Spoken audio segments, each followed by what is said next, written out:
नेपाल में भारी विद्रोह के बीच तख्तापलट की आशंका, देश छोड़कर दुबई भाग सकते हैं पीएम ओली। ओली को दुबई ले जाने के लिए प्राइवेट प्लेन तैयार। ओली को दुबई ले जाने के लिए हेलीकॉप्टर उतरा पीएम ओली ने डिप्टी पीएम को सौंपी कमान।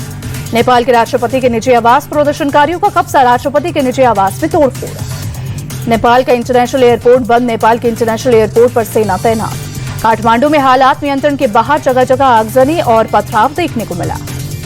नेपाल में दूसरे दिन भी सुबह से जबरदस्त बवाल, काठमांडू की सड़कों पर फिर उतरे प्रदर्शनकारी। पुलिस और प्रदर्शनकारियों के बीच झड़प, सोशल मीडिया से बैन हटने के बावजूद आंदोलन जारी। कल हिंसा में हुई थी 19 लोगों की मौत। पथराव के साथ सड़कों पर आज भी आगजनी, प्रदर्शनकारियों ने पुलिस की मौजूदगी में आग लगाई। नेपाल के पूर्व पीएम प्रचंड के घर पथराव, ललितपुर में प्रचंड के घर फेंके गए पत्थर। पूर्व पीएम शेर बहादुर देउबा के घर भी प्रदर्शन। नेपाल में अब तक 4 मंत्रियों ने इस्तीफा दिया। नेपाली कांग्रेस के महासचिव गगन थापा ने प्रधानमंत्री ओली से नैतिक जिम्मेदारी लेने को कहा। नेपाल हिंसा पर मनीषा कोइराला ने खून से लथपथ जूते की एक इमोशनल फोटो पोस्ट की, लिखा, आज नेपाल के लिए एक काला दिन है। भ्रष्टाचार के खिलाफ न्याय की मांग का जवाब गोलियों से दिया जाता है। भारतीय विदेश मंत्रालय ने एडवाइजरी जारी कर नेपाल में भारतीयों को सतर्क रहने की सलाह दी। अनावश्यक यात्रा से बचने और स्थानीय अधिकारियों के निर्देशों का पालन करने को कहा।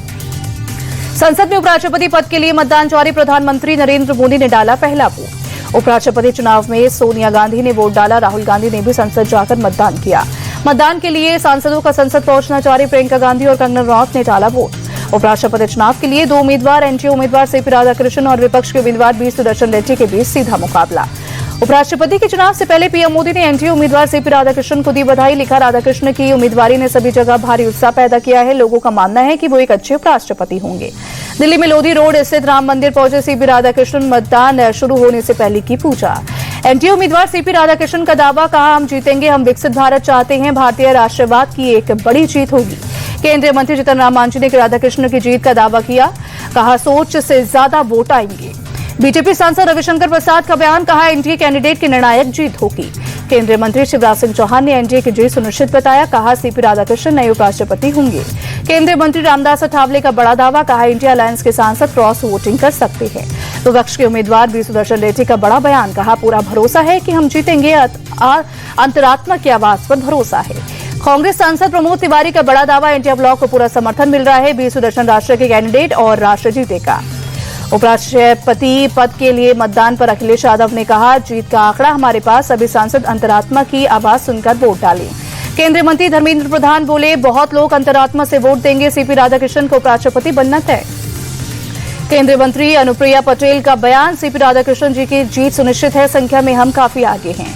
केंद्रीय मंत्री ललन सिंह का सुदर्शन रेड्डी पर बड़ा हमला, कहा, विपक्ष के उम्मीदवार को जमीनी ज्ञान नहीं और जिसे जमीनी ज्ञान नहीं वो कैसे देश का भला करेगा। केंद्रीय मंत्री गिरिराज सिंह ने विपक्ष के कैंडिडेट सुदर्शन रेड्डी पर उठाए सवाल, लालू यादव के साथ मीटिंग को लेकर बोला हमला, कहा, लालू से मुलाकात के बाद नैतिकता की बात गलत। बीजेपी सांसद निशिकांत दुबे का बड़ा बयान, कहा, कांग्रेस आज भी खून की राजनीति कर रही है, सलवा जुडूम को खत्म करने वाले को उम्मीदवार बनाया। टीडीपी सांसद राम मोहन नायडू है एनडीए के पोलिंग एजेंट, जेडीयू सांसद संजय झा भी बने एनडीए के पोलिंग एजेंट।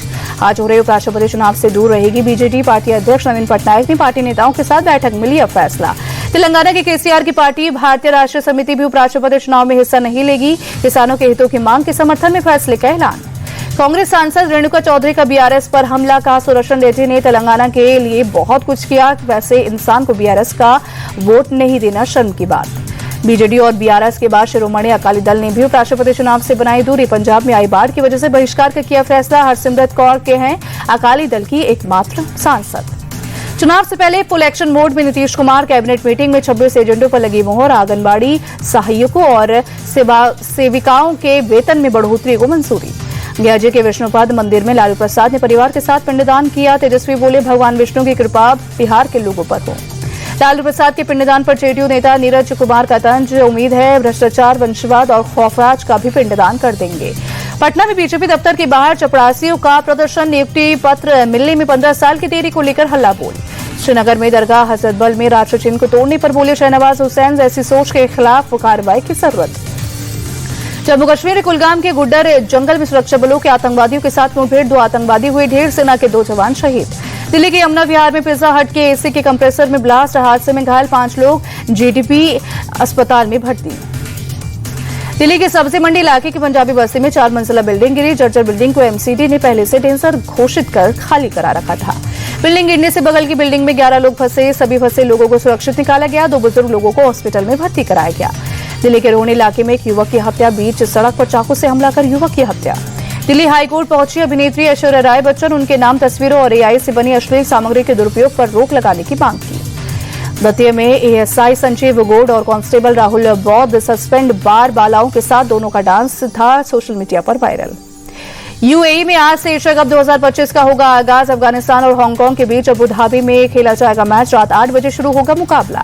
भारतीय टीम ने एशिया कप में अपना अभियान शुरू करने से पहले दुबई के आईसीसी एकेडमी पर किया अभ्यास। भारत का कल यूएई से होगा मुकाबला।